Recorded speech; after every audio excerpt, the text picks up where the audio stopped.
उत्तराखंड की विश्व प्रसिद्ध चारधाम यात्रा की तैयारियां अंतिम दौर में है। धामी सरकार लगातार यात्रा को सुरक्षित और सुव्यवस्थित बनाने के प्रयास कर रही है। प्रदेश सरकार ने तीर्थाटन के साथ ही पर्यटन को बढ़ावा देने की रणनीति तैयार की है।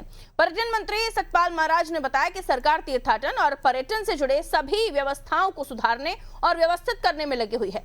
मंत्री ने यह भी कहा कि तीर्थाटन को सुगम बनाने के लिए सड़क यातायात सुरक्षा और धार्मिक स्थल पर व्यवस्थाओं को पुख्ता किया जा रहा है। साथ ही पर्यटन को बढ़ावा देने के लिए नए आयाम स्थापित करने की तैयारी भी चल रही है।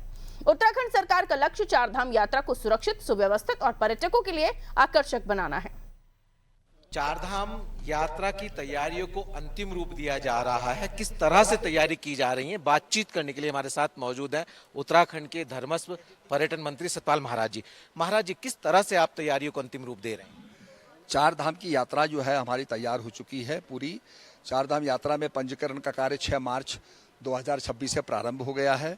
चारधाम यात्रा में केदारनाथ धाम के कपाट जो हैं 22 अप्रैल को खुलेंगे, बद्रीनाथ धाम के 23 अप्रैल को खुलेंगे, गंगोत्री यमुनोत्री के कपाट जो है 19 अप्रैल को खुलेंगे श्रद्धालुओं के लिए। सरकार ने ऑनलाइन रजिस्ट्रेशन के साथ साथ ऑफलाइन रजिस्ट्रेशन के लिए पूरी व्यवस्था कर दी है। ऑफलाइन रजिस्ट्रेशन के लिए कुल 50 काउंटर बनाए गए हैं, जिसमें 30 काउंटर ऋषिकेश में, 20 काउंटर विकासनगर में है।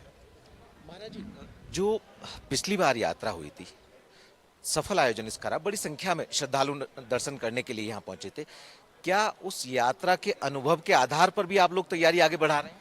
तैयारियां निश्चित रूप में है। उस समय हमने आपदा का दंश झेला था और चारधाम यात्रा में इस बार कुल 1800 बसें जो है संचालित की जाएंगी, जिसमें 400 बसें रिजर्व बसें रहेंगी। प्रतिदिन 130 बसें रवाना होंगी और 10 बसें यात्रा की अवधि में 10 दिन की यात्रा अवधि में लगभग 1300 बसों मार्ग पर चलेंगी। तो इसमें कनेक्टिविटी पूरी रहेगी। महाराज जी, आप कह रहे हैं कि व्यवस्थाओं को और बेहतर किया जाएगा। जिस तरह से यहाँ के कांवड़ मेला हो, कुंभ हो, चारधाम यात्रा हो, जागेश्वर धाम हो, आदि कैलाश हो, यहाँ पर तीर्थाटन करने के लिए जब लोग पहुँचते हैं तो बड़ी संख्या में पहुँचते हैं। तो क्या भविष्य में हम ये उम्मीद करें कि आप लोग इस संख्या के आधार पर अवस्थापनाओं को विकसित करेंगे?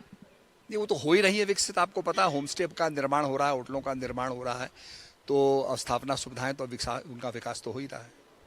क्या कहेंगे तीर्थयात्रियों से उत्तराखंड के पर्यटन मंत्री? कहेंगे निश्चित रूप में रजिस्ट्रेशन कराइए और आइए उत्तराखंड में।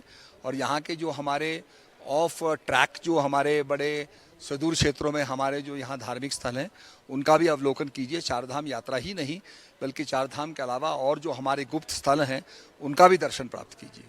आपने एक बड़ा अहम जिक्र किया है कि तीर्थाटन के साथ साथ पर्यटन को भी आप बढ़ावा देने के लगातार प्रयास कर रहे हैं। तो हाँ, पर्यटन को भी कर रहे हैं। उसके लिए हम चाहते हैं कि ये कॉर्पोरेट डेस्टिनेशन बने और निश्चित रूप में मैंने आग्रह किया है, मैडम से भी आग्रह किया है कि भाई इसको टूरिज्म को अगर इसका दिया जाए कुछ काम, तो हम कॉर्पोरेट डेस्टिनेशन को बना सकते हैं। महाराज जी, अंत में एक सवाल और, बजट ये प्रावधान भी किए गए हैं कि आप चारधाम यात्रा के लिए पर्यटन को बढ़ावा देने के लिए? हाँ, बजट के प्रावधान किए गए हैं इसमें निश्चित रूप में।